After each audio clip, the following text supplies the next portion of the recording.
Allah telah menanamkan di dalam jiwa kita kecintaan kepada harta.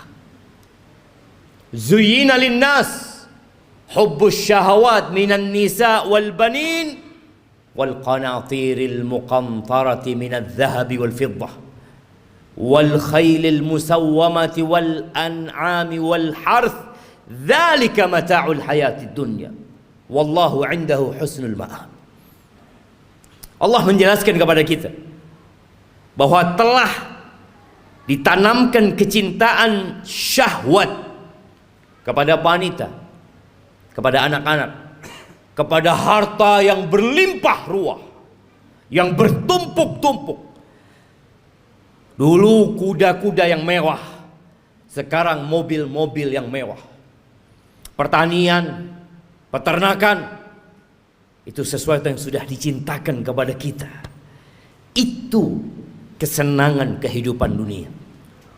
Tapi di sisi Allah ada tempat kembali yang baik. Lihatlah orang terkaya di dunia ini. Kemana dia bawa hartanya? Dia tinggal. Dia tinggal selama-lamanya di muka bumi ini. Di negeri ini kita sering membaca 10 orang terkaya.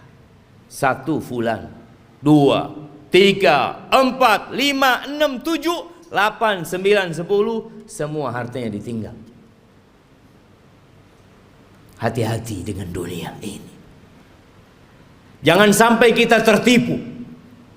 Silahkan bekerja, silahkan cari harta, tapi ambisi kita bukan dunia. Karena kita gak lama tinggal di dunia, jemaah. Sungguh sangat bodoh manusia yang menimbun hartanya di sebuah tempat. Dia taruh di brankas, tiap hari dia kumpulkan di sana. Kemudian setelah itu dia tinggal selama-lamanya. Kemana akalmu?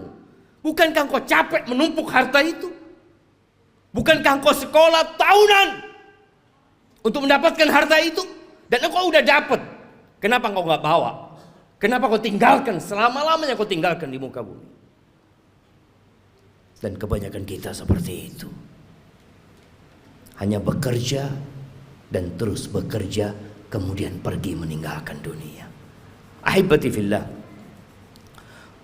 sebagian kita sudah hidup menderita jiwanya. Maka disebutkan oleh WHO sudah ada 1 miliar manusia yang sakit jiwa, sakit mental. Kata Nabi SAW mengingatkan para sahabatnya, kaifa antum idza futiyat alaikum faris war rum ayu qaumin antum. Kira-kira bagaimana kondisi kalian? Nabi menyampaikan ini dalam kondisi sahabat susah, tidak tahu apa yang besok mereka makan. Dalam kondisi sebagian sahabat ketika berangkat perang sehari hanya makan 1 butir kurma. Sehari hanya 1 butir kurma. Rasulullah SAW menyampaikan ini dalam kondisi sahabat berangkat perang, dalam kondisi tidak ada alas kaki buat mereka, sampai kuku mereka ngelupas. Nabi menanyakan kepada mereka yang hidup menderita secara harta pada waktu itu, kira-kira bagaimana kondisi kalian apabila Persia dan Romawi ditaklukkan, kemudian harta mereka dibagikan kepada kalian? Ayu qaumin antum. Kira-kira kalian jadi orang yang seperti apa? Kata Abdurrahman bin Auf, nakun kama qala Allah atau kama yaqulullah. Kita akan menjadi manusia seperti yang Allah inginkan, yang Allah perintahkan. Kata Nabi SAW, awa ghaira dhalik, mungkin gak seperti itu, kata Nabi SAW. Jamaah, kita pernah susah secara ekonomi. Ingat dulu mungkin ketika motor kita motor bekas.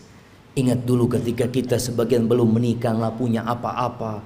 Kemudian terus bertingkat kondisi ekonomi kita. Semakin membaik. Dan terus Allah kasih lagi kepada kita. Sekarang bagaimana kondisi kita? Abdurrahman bin Auf mengatakan kita akan menjadi orang seperti yang diinginkan oleh Allah dan Rasulnya. Tapi kata Nabi alaihi salatu wassalam, mungkin gak seperti itu kalian. Apa yang akan terjadi? Tatanafasun. Yang pertama, kalian akan bersaing. Udah punya harta banyak, yang seharusnya hidup tenang, sakit jiwa. Terus dia bersaing. Motornya kepingin lebih baik dari motor orang lain, handphonenya kepingin lebih baik dari orang lain, hartanya kepingin lebih banyak dari orang lain, rumahnya kepingin lebih bagus dari yang lainnya. Terus didorong oleh penyakit. Tatanafasun.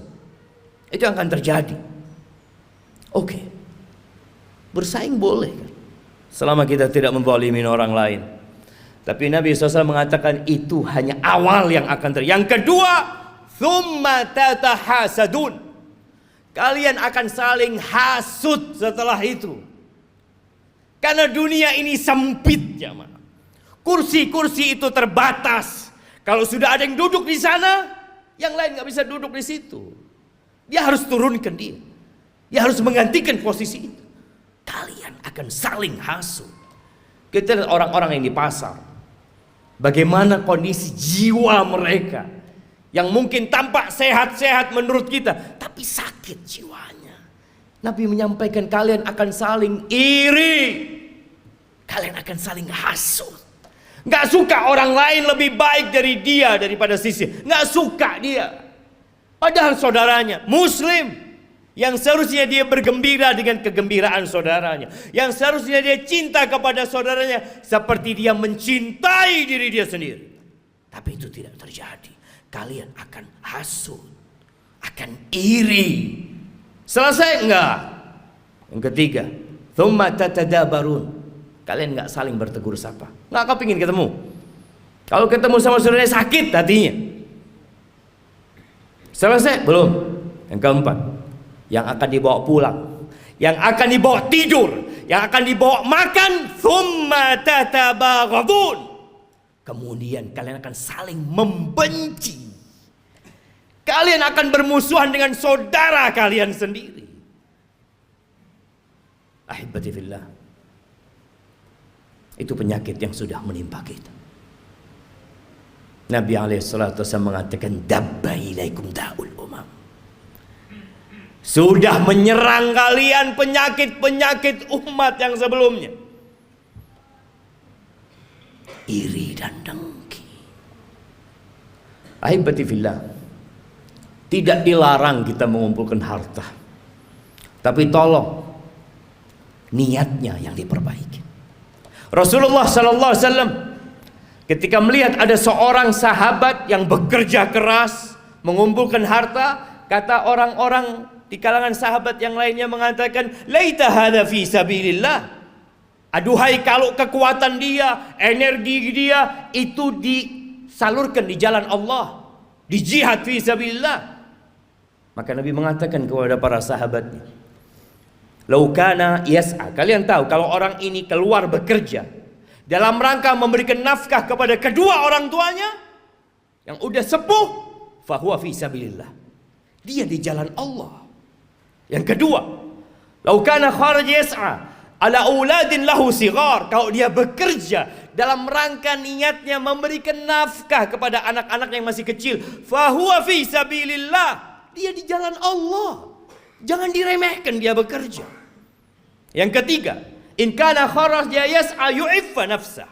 Kalau dia keluar bekerja dalam rangka menjaga kehormatan dirinya, agar dia tidak jadi benalu di masyarakat, dia tidak menyusahkan orang lain, dia sedang ingin menjaga kehormatan dirinya, nggak ingin minta-minta sama orang, fahuwa fi sabilillah, maka dia pun di jalan Allah. Tapi yang keempat, in kana kharaja riya'an wa mufakharatan. Tapi kalau dia kerja dalam rangka riya, pamer, dalam rangka berbangga-banggaan dengan harta dia, fahuwa fi sabilis syaitan, maka dia di jalan syaitan. Jangan sampai tiap hari kita keluar rumah kita sedang berada di jalannya syaitan. Bekerja hanya untuk berbangga-banggaan, hanya untuk pamer kepada orang lain. Aqulu qauli hadza Wa astaghfirullah li wa lakum wa lisairil mu'minin wal mu'minat fastaghfiruh innahu huwal ghafurur rahim.